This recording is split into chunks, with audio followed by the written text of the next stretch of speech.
so Michael. Anyway, maybe a little darker than, yeah, dark, like more like Michael before the. Anyway, moving on. Brainwashed. Let's not forget the masquerade. She's your ex? I'm gonna go with, let's not forget the masquerade. Like, hey, we're here to. That doesn't seem like the right answer. I immediately am like, that's not right. I don't know anything about Tremere culture. My character doesn't. I know, but why would I side with this person? She's your ex seems like, ooh, juicy tea. That's very gossipy. I'm gonna go with don't. I'm still gonna stick with this, even if it seems like the wrong answer. Why are there hooks everywhere? Look. Are we sure we want to talk about all this in the middle of the dance floor? It's like, no one can hear us. We all have vampire hearing. They're all busy sweating and excreting substances and drinking substances and yeah. Do I look like I care about the fucking masquerade? No. No. Actually, you look like your forehead could have tattooed on it permanently. I don't give a fuck about the fucking masquerade. Ooh, ooh, ooh. I didn't have this one before. You look like a less angry Rosie O'Donnell. You look at Juno in a genuine shock. From Sophie, you understood that the masquerade is universal among the kindred. Well, now, you understand that the anarchs are a thing. They still sort of consider the masquerade. They still honor it. But Sabbat is a thing, and honestly, some anarchs aren't so down for that. They just sort of keep to themselves and do their own thing. But no, it's not universal to kindred. God, I am such a fucking fledgling. Juno, you don't mean that. You're not suicidal. Fucking watch me. She's like, bet. YOLO. Yeet. IDAGF. Motherfucker. Juno, please. Like, it's like this one is like, I'm not asking you not to. I'm like, you're embarrassing yourself, Juno. Juno steps back, suddenly cold, ignoring the people dancing. Oh no. And she starts staring hard at Axon. Okay, you guys are gonna have a staring contest. One of you may burst into flames, which will be weird, but that's between the two of you, and I'm definitely not getting between the two of you. The past is the past. The traditions are dead to me. You won't stop me, Agathon. I'll make sure of that here and now. You know I have the power. Do you? I get the feeling you guys are of equal power. Maybe. You know, he seems like a prodigy because, I mean, his sire, you know, the boss lady, answered the door. Who the fuck are you? Even if you're sired by the same person, which does happen often in the thing, you know, that's pretty common in some places. Tremere do that. What, like, you definitely don't have his death glare down, and other than the power of your fucking forehead, like you're gonna fucking One Punch Man me with a headbutt, I don't see the value of you. Like, it's like a whole chimney stack on top of your head. Like your head is much larger, and then you just sort of sat a wig that was supposed to be black and for Joan Jett on it, and you are not pulling it off because Joan Jett is awesome. No, Juno, please. I'm saying that deliberately, like, oh no, please stop. Just like Willy Wonka, like, no, please stop, don't come back. Agathon sounds... Oh, no, actually, he does sound panicked. Okay, he's not worried about his own survival, but for the possibility that Juno is going to unleash a genuine masquerade breach. This is a pretty fucking public place, so if she just did something like, I don't know, floating in the air, or exploding a bunch of people, explodify them, that would be a problem. I don't really know that much about thaumaturgy. I just know it's fucking scary. It can do a bunch of subtle shit, and it can do a bunch of not so fucking subtle shit. Like, shit you're like, you guys can do that? That doesn't seem right. That doesn't seem fair. Oh, wow, you know, Gangrel, we can make claw hands and do aggravated damage, and that's supposed to be pretty cool, and is a breach of the masquerade.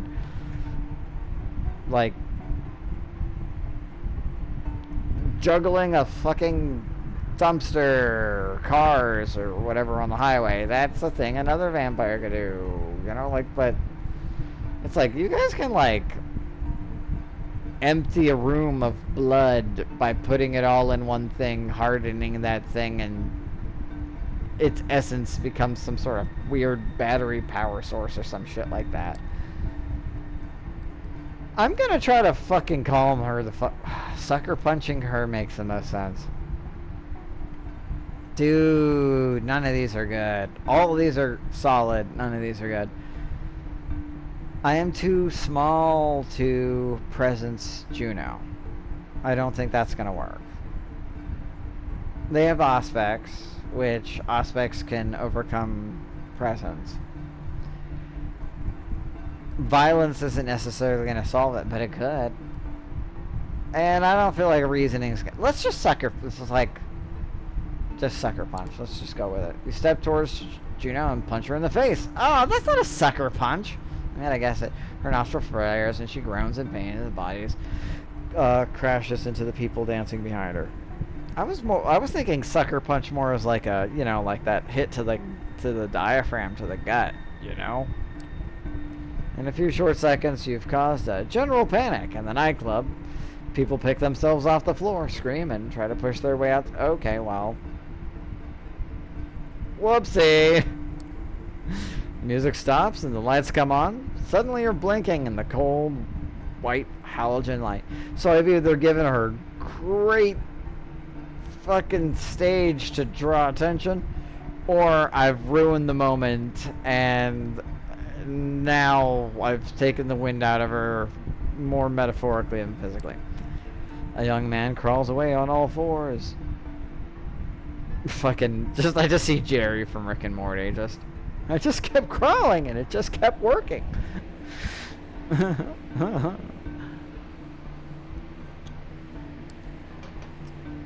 That, sir, was unnecessary. No, just kidding. That was a mistake. You expect Juno to create a mystical blood magics or just hit you back with her fist? No, I expect her to maybe set me on fire. Like, with blood. You're caught flat-footed when she steps up and kisses you. No! Oh, no. Because she's gonna force the tongue, and that tongue has blood, and the blood gets inside you, and your body takes it in, and then now you are spontaneously combusting, maybe. You feel something trickling from... Yep, see? And mouth into hers. You should be blood, but it's not. Rancid, burning, choking. Juno's blood has become a toxin that scorches you from the inside. I feel like you're getting off lucky, dude. In a panic, you look to Agathon for help, only to discover that he's gone. He's like, well, I thought you were smarter than that, and I'm gonna go get actual help, but if you die during this time... Well, meh. Interns, right? Am I right? You try to croak out words as Juno touches you on the chest, smiling like the predator she is. So, again, I feel like the sucker punch in my... I misinterpreted sucker punch. You feel sudden pang of hunger as if the... Oh no, as if the blood inside you has become sour. No, no, no, no, no, no. I fell right... She... Ho ho! Duel! I fell into her fucking trap card. Juno flies across the room and crashes into a wall. You advance towards her slowly as she stands awkwardly with a look like a skull fracture. Wait. Oh, well, I didn't do shit. Somebody else actually sucker punched her. Your blow would have killed a human. So wait, she took the hit, delayed the actual action, then toxic backwashed into my mouth, and then had the effect of what? Juno looks at you one more time before running into the crowd. Did I hit her again? Or did he? We're done here. Let's go. I fucked up, didn't I? He skipped the fight, but now he's back. Or did he fucking Falcon Punch? And now I'm in the red, and that's not good. This could be a masquerade breach. Let's hope the crowd is too drunk to supply details later. You try to mend the damage Juno inflicted on you, but you're hungry and something is resisting you as if the maligned influence of Juno's magic persists in your body. Yeah, no, that is definitely no bueno. You glance at Agathon warily. Does he command similar powers? The doy. Outside, you walk to Agathon's car and drive back over the Brooklyn Bridge to Manhattan, heading for Agathon's haven. Juno mentioned some very personal things. I trust your discretion in not discussing those things with Aisling. Right now, I'm just afraid that I'm dying of poison. Or I'm gonna vomit up all my blood that I have and feed like a fiend. And it's gonna be bad news bears for everybody. It's gonna be like, you ever see a Yeti that has a kilo of cocaine explode in its belly? It's a bad inside of a closed aircraft. It's a bad scene, man. But I'm pretty sure I fucked up, so that's I didn't feel like reasoning would work. I didn't think like presence would work, but at least if I tried presence, I don't know. I did what I thought was best at the time, and looks like I was wrong. I can admit I was wrong. I won't lie. Or, of course. I fucked up so much here.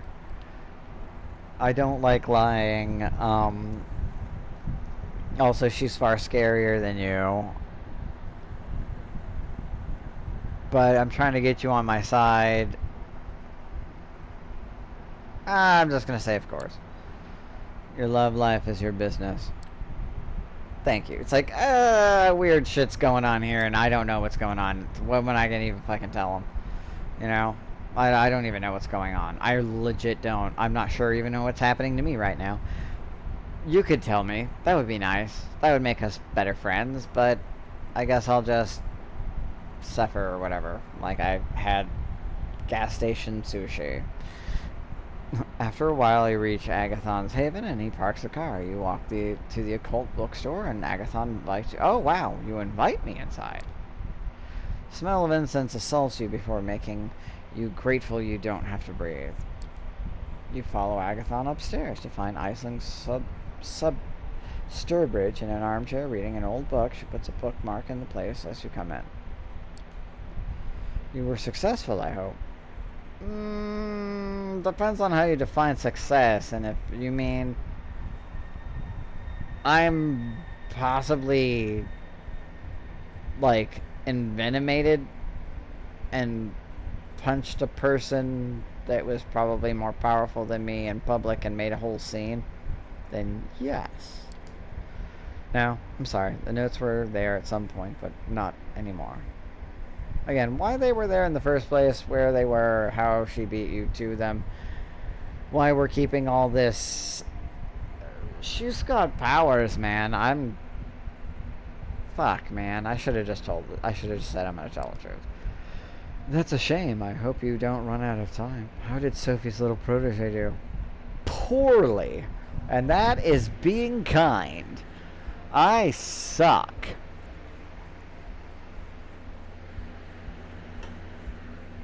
I am just the worst for you guys. Please don't explode me. Agathon looks back at you. Turns to look at you. It's like, well, this is your turn to be cool, because I said I was going to be cool, right? Well, surprisingly well. Oh, wow. Okay, I hope her Auspex is not very good, despite the fact she's kind of in charge, and Auspex is one of those things that's kind of a common... Whatever, let's move on. That's a surprise. I'll have to compliment Sophie on her choice.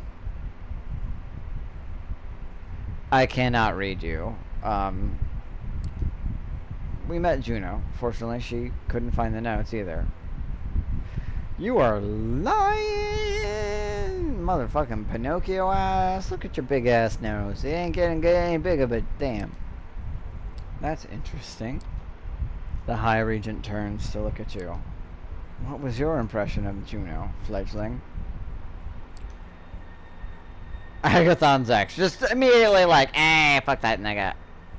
Just throw him under the bus. Just like, fuck this guy. Angry or driven? Both seem valid. Driven seems more accurate. Angry is still very true. I'm gonna go with driven. I just feel like they're more driven than anything. Even if it's not the best. Very driven. Motivated. I don't think she'll desist easily. That's me being honest. You're probably right. Juno could have made a great member of our house under different circumstances. Instead, she became a headache. You understand if I have a child or of your own night. If you have child or your own some night, fledgling. If I live to see beyond 2 weeks, I will have won the game. Anyways, I have some things to discuss with Agathon. Run along now. Yes, I will very much skitter away. You leave the occult bookstore, the cheesy mystical music still in your ears as you walk away. You wonder about what happened with Juno. Why is she so anxious to leave the clan? Can she really do that? Could you leave Sophie's service if you wanted to? It's easier for you as a Toreador to leave, but you don't, like, she saved your ass and she has the right to destroy you. Kadir would find you and kill you if it was worth the time and effort and was told to. If you really got a good head start, like a whole ass different country, Kadir's not gonna fucking... He's gonna call up somebody else and someone else will kill you. You won't even know him. So just do the deeds. You fucked up tonight. I fucked up tonight. I fucked up. God damn it. I fucked up so bad. I fucked up real bad in so many ways. I'm gonna end this and... Man, fuck.